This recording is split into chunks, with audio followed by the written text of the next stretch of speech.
বেশ খুশি হয়েছি। এখানে অনেক পুরনো একটা সিন্ধুক আছে।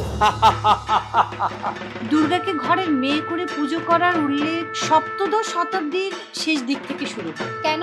এই পুজো তো প্রথম থেকেই ছিল। ঠাকুরের গাইতে উঠবে, তখন নাই দেখে নিব কোন পুজোটা সবচেয়ে বেশি সুন্দর, কোন দুর্গাটাকে বেশি দেখতে সুন্দর লাগে। বাড়ির পাশেই তো ঠাকুর বাড়ি, চলো ওখানে ঘুরে আসি।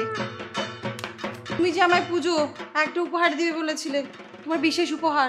আর এই দুর্গাপূজা হলোই পরিবারে পরিবারে মেয়েদের বন্দনা।